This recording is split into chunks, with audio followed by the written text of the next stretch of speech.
Suppose कि आपके पास एक डेटा है,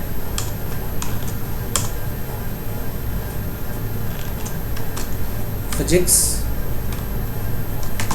केमिस्ट्री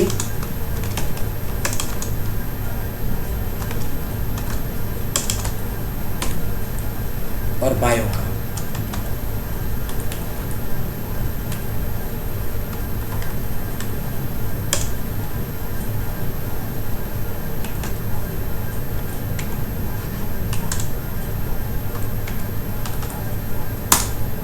इस तरह से एक डेटा है कुछ स्टूडेंट का।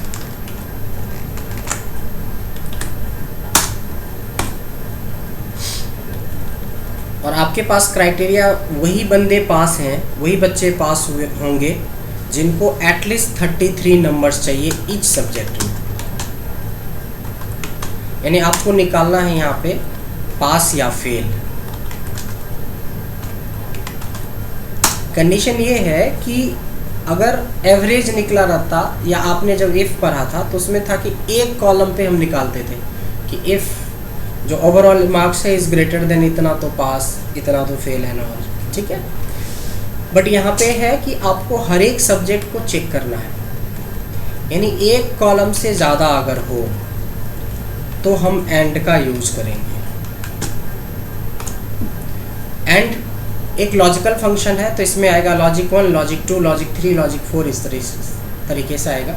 तो लॉजिक 1 में क्या करेंगे कि this value is greater than equal to 33। Same उसी तरह से लॉजिक 2 हो जाएगा कि chemistry is greater than equal to 33।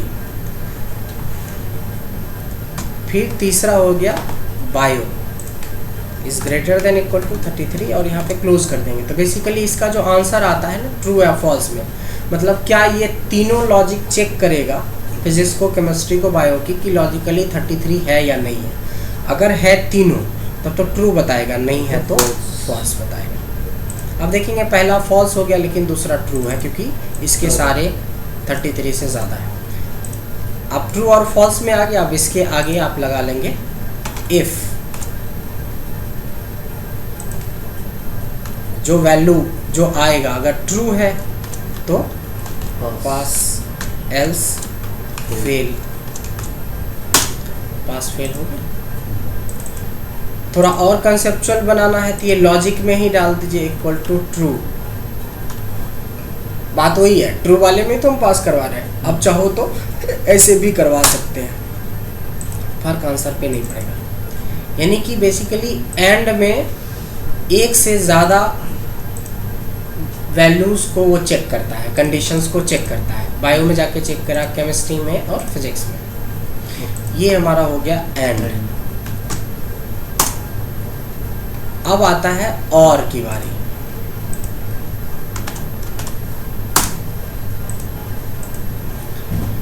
जैसे आपके पास एक डेटा है, वोटर आईडी, ड्राइविंग लाइसेंस और आधार कार्ड, ठीक है। वोटर आईडी, ड्राइविंग लाइसेंस, आधार कार्ड। मतलब आपको अगर एनालिटिकल एडो पॉइंट में एडमिशन लेना है तो बोलता है कि इनमें से कोई एक चाहिए ना तो आपका एडमिशन हो जाएगा। मतलब एक डॉक्यूमेंट्स प्रूफ चाहिए हमें आईडी प्रूफ के रूप में, तो इन तीनों में से कोई भी चल जाएगा। वहीं आप वीजा लगाएंगे तो तीनों चाहिए। मान लो ऐसा सिचुएशन, जब तीनों चाहिए तो एंड हो गया, और जब तीनों में से कोई एक चाहिए, कोई जरूरी नहीं कि तीन ही पे, हम 4 पे, 5 पे, 10 पे, 255 लॉजिक तक लगा सकते हैं एक एंड और के अंदर। तो अब यहाँ पे मान लीजिए कंडीशन डला हुआ है,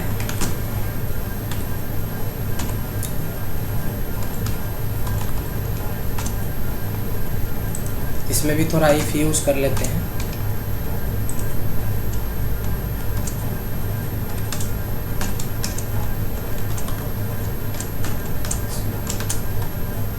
यस के थ्रू ही हमने बना लिया, यस नो करवा लेंगे, नहीं तो हमें बहुत टाइम लगता। हमने इफ और एंड बिटवीन का यूज कर लिया, तो यस नो में बन गया।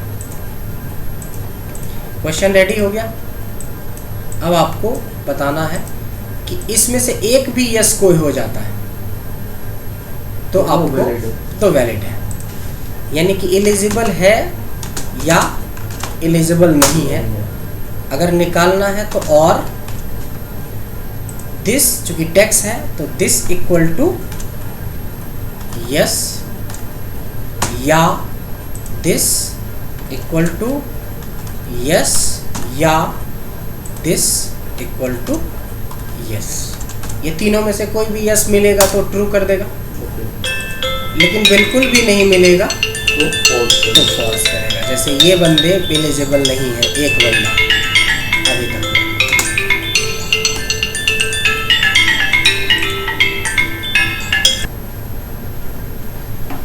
तो इस तरीके से ट्रू और फॉल्स, जैसे यहाँ पे दो नो है एक यस, अगर इसको हम लोग कर दें नो तो ये भी फॉल्स हो गया, इधर ही नो कर दें तो ये भी फॉल्स हो गया। मतलब कोई एक कंडीशन मैच होना चाहिए तो और हो गया।